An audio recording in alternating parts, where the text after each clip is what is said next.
దేవుని నామమున ఈ వాక్యాన్ని వీక్షిస్తున్న ప్రతి ఒక్క బిడ్డకి వందనాలు. ఈరోజు మనం పరలోక రాజ్యము దేన్ని పోలి ఉంది, దేవుడు పరలోక రాజ్యం గురించి ఏం బోధించాడు అన్న విషయాల గురించి తెలుసుకుందాం. పరలోక రాజ్యము పొలములో దాచబడిన ధనమును పోలి ఉన్నది. ఒక మనుషుడు దాన్ని కొనుగొని దాన్ని దాచిపెట్టి అది దొరికినదని సంతోషముతో వెళ్ళి తనకు కలిగినదంతయు అమ్మి ఆ పొలమును కొనెను. హల్లెలూయా.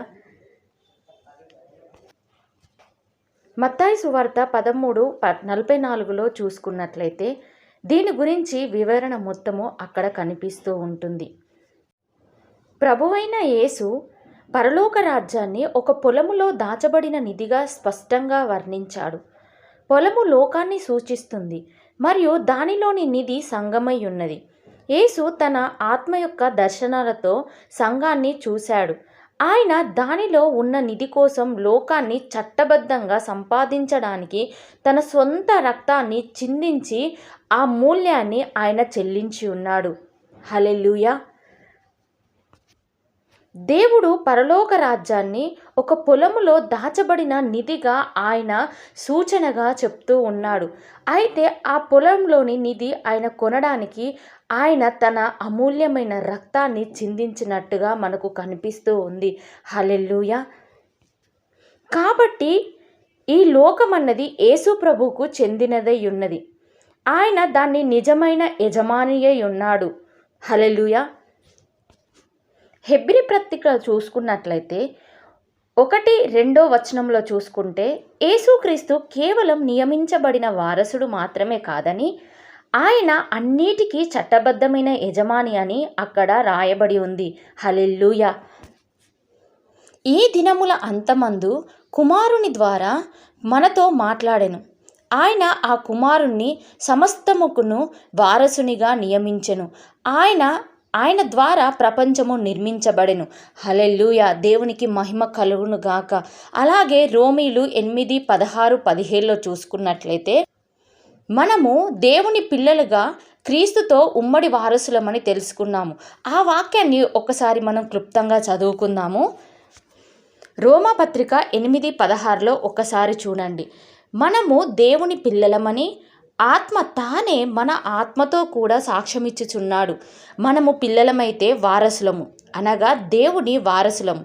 క్రీస్తుతో కూడా మహిమ పొందుటకు ఆయనతో శ్రమపడిన ఎడల క్రీస్తుతోటి వారసులము. ఆమేన్. మనము క్రీస్తు తోటి వారసులమని మనకి ఇక్కడ లేఖనాలు క్లుప్తంగా వ్రాయబడి ఉన్నాయి. హల్లెలూయా. అయితే ఇక్కడ మనము తెలుసుకున్న విషయం ఏంటంటే మనము దేవుని పిల్లలుగా క్రీస్తుతో ఉమ్మడి వారసులమని మనకు క్లుప్తంగా అర్థమయ్యింది. ఇది యేసుకు చెందినవని సంఘమునకు కూడా చెందినవని ఇక్కడ మనకు వ్రాయబడి ఉంది. ఆయన ఎలా ఉన్నాడో అన్నిటినీ చట్టబద్ధమైన యజమానిగా ఆయన ఎలా ఉన్నాడో అలాగే మనము కూడా అన్నిటికీ చట్టబద్ధమైన వారసులుగా మనకు అధికారం ఉన్నట్లు ఇక్కడ మనకు వ్రాయబడి ఉంది. హల్లెలూయా. మనం లేకుండా ఆయన దాన్ని స్వతంత్రించుకోడు. అలాగే ఆయన లేకుండా దానిని మనము స్వతంత్రించుకోలేము. తండ్రి యేసుకు ఇచ్చిన ప్రతి దానిపై మనకు సమాన హక్కులు ఉన్నాయి. దేవునికి మహిమ కలుగును గాక. హల్లెలూయా. అలాగే ఎఫెసీ 3:8లో చూసుకున్నట్లయితే ఈ లేఖనాన్ని మనము చదువుకుందాము. దేవుడు మన ప్రభువైన క్రీస్తు యేసునందు చేసిన నిత్య సంకల్పము చొప్పున పరలోకములో ప్రధానులకును అధికారులకును సంఘము ద్వారా తన యొక్క నానా విధములైన జ్ఞానము ఇప్పుడు తెలియబడవలనని ఉద్దేశించి శోధింప సఖ్యము కాని క్రీస్తు ఐశ్వర్యమును అన్యజనులలో ప్రకటించుటకును సమస్తమును స్పష్టించిన దేవుని యందు పూర్వకాలము నుండి మరుగైయున్న ఆ మర్మముల గురించి ఏర్పాటు ఎట్టిదో అందరికీ తేటపరచుటకు పరిశుద్ధులందరిలో అత్యల్పుడైన నాకు ఈ కృప అనుగ్రహించెను. హల్లెలూయా. ఇక్కడ లేఖనాలు ఏం చెప్తున్నాయి? మన యొక్క సంపద మరియు మన వారసత్వాన్ని గురించి, మనము కలిగి ఉన్న దాని గురించి దాన్ని వివరిస్తూ ఉన్నాయి. దేవునికి మహిమ కలుగును గాక. హల్లెలూయా. లోకమంతా అబ్రహాముకు సంకల్పించబడింది, అయితే వాగ్దానం క్రీస్తులో నెరవేర్చబడింది. బైబిల్ చెప్తుంది, మరియు మీరు క్రీస్తు వారైతే మీరు అబ్రహాము సంతానము మరియు వాగ్దానపు ప్రకారం వారసులని. గలతీ 3:28లో చూసుకున్నట్లయితే, భూమి అంతా మనదే, కానీ దాన్ని పొందుకోవడానికి మనం ప్రయత్నించడం లేదని మనము ఆ లేఖనాలు చూడొచ్చు. ఎందుకంటే ఈ భూమంతటిని మనము క్రీస్తు ద్వారా పొందుకొని ఉన్నాము. హల్లెలూయా. అలాగే 1 కొరింథీ 3:21-23లో చూసుకున్నట్లయితే, ఎందుకు చెప్తుందో ఇప్పుడు మీరు అర్థం చేసుకోవచ్చు. కాబట్టి ఎవడును మనుషుల యందు అతిశయింపకూడదు, సమస్తము మీవి,